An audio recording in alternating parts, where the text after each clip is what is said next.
Okay, my name is Steve Kent Rimmer, and this is my journal for my week one recap on my journey with the final major project for Exeter College second year in my media course. So, recapping the first week, I started with the production journal. I created my blog, Steve Rimmer FMP or two, and then after that, I created my production journal where I simply laid out all my ideas that I previously have done, which isn't too much. It's just small notes and um, stuff that I just wrote down as ideas, initial ideas, and for me to write down during FMP. So, because I've got my idea for my FMP already, and I wanted to write everything down so I could lay it out in this format. So I started by writing down my film ideas that I wrote from early last year, and all of them slowly formed into my FMP idea. Basically, if you read it and then you combine all the aspects in it, it combines my FMP idea. And I said multiple times that the basic premise of my FMP is that the lead girl is crushing on a popular girl, who later on starts talking to a guy classmate, and then the lead girl starts obsessing over the popular girl to the point where the story goes from romantic to eerie and very creepy. And then, as it reaches the turning point, the lead would eventually track down the guy she's talking to and kill him over jealousy. That's a simple layout. Um, I've written down all of the other notes, such as how I asked my friends whether they've got any ideas for songs I should use for this FMP, because I initially went for Harry Styles' She, but I wanted a different song for valid reasons, and I landed with Crimson and Clover after a friend of mine suggested it. So most likely, this project will be officially called Crimson and Clover, based out of the song. And I've added a prologue, which just states some more information. I just state that I want to entitle this project as a short film rather than a music video. Although the title is inspired by the song, I still would consider it as a short film because it has two pretty long dialogue scenes. It would still be less than like 10 minutes, but I would say it's a short film, and I would want other people to see it as a short film rather than a music video. So, other research done in my journal is the key practitioners. I didn't put too much effort into this because, again, it is just my journal. This is something I should just like dump into so I could look over it like later on for my research. So I just dumped all my key practitioners on here. Practitioners, directors that I think I'll be looking at for my research later on. Key examples are films such as American Psycho, Memories of Murder, Pearl, etc., etc. Psycho by Alfred Hitchcock. Um, so I also had a conversation with my tutor. She appreciated the idea, but suggested to mind map and lay out the structure of the story to keep it concise.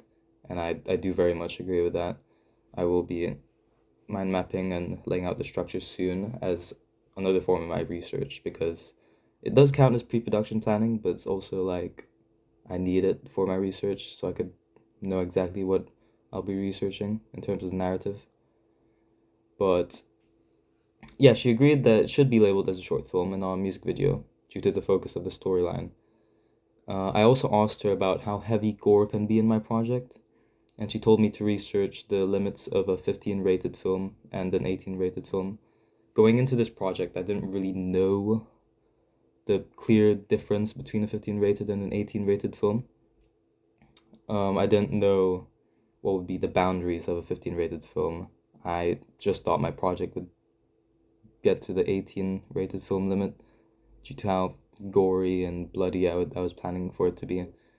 But to be honest, to reach the 18 limit, um, I don't think it would be 18 because 18 rated films have a lot to do with drugs and um, sexual scenes, which my film doesn't have at all. So I think it would be 15 rated. But then once I started researching into 15 rated films, it got a bit iffy because I wasn't sure whether my idea and my vision would go over the limits of a 15 rated film, but then it still wouldn't count as an 18 rated film. So that's something to do more research on because it's sort of in the middle of a 15 rated and 18 rated film, though I am fairly certain that it would be counted as a 15 rated film. So after finishing the layout of my journal, and also putting down the foundation of my ideas, I began doing my proposal. And as I began writing my proposal, I realized that the word limit, like, is 150 words, and I wrote quite a lot. But I didn't want to delete everything I had written down because I felt that it was useful and important to my blog post anyways. It was basically like a recap of what I've done in the year. So I kept that in, labeled it as a recap because I felt like it's a good addition to the proposal anyways. And then I started doing the actual proposal. I started shortening it down so it's less than 150 words. And once it's in the word limit, I feel that it's quite shortened and simplistic, and there's nothing much that can be done because of the word count. It needs to be less than 150 words, but I feel like it's a bit too simplistic to have my thoughts clearly down there, but nothing can be done about that. And I finished writing the project concept, which is pretty self-explanatory. So I got my entire proposal ticked off before the end of the week, basically early morning on a Thursday, just as I planned. And then I started doing my research on Thursday. I started by bullet points from the FMP guidance sheet into my blog, so that I don't have to look back and forth at my sheet and then write down into my blog. I want everything as bullet points into my blog already. And then I had my own personal bullet points that I felt would be useful, just to not get the bare minimum. I want to be above and beyond. Then just following the sheet, so I want to get more done. And I also sorted out my actresses by getting in contact with them and getting them on board with the project officially. So most likely, they are confirmed to be my actresses. I was in contact with them before, but nothing too serious. I just messaged them again and asked them whether they're fully on board with the project. And as they said yes, I'm planning to do my pitch this month, hopefully, just to give them more ideas and get them prepared very early notice before actually filming, because I don't really want them to start filming and they only know information like a week beforehand. I want them to know information a whole month beforehand, just so that they fully grasp my idea. And I also did my production schedule, which at first I had problems with because I barely gave any time for research and the pitch planning, and I put full focus on pre-production, which my tutor reminded me that it's probably not good. This is probably not a good idea to do that. I should be focusing on following the suggested layout from FMP.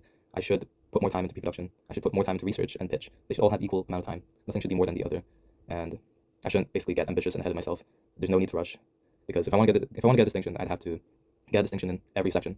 So even though I want to start pre-production planning and I want to start filming, I need to get a distinction in research and pitch. So I will be putting equal amount of time in those two.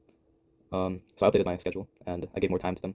Started sorting out the dates better, and it looks better. I'd say like I have plenty of time for research, pitch, and pre-production planning, and hopefully I would start filming around Easter break, like a week before Easter break, and then finish once Easter break ends, hopefully. And all that adds up. I feel like I'd be done with my research and pre-production planning by then. And that's my week 1 journal recap.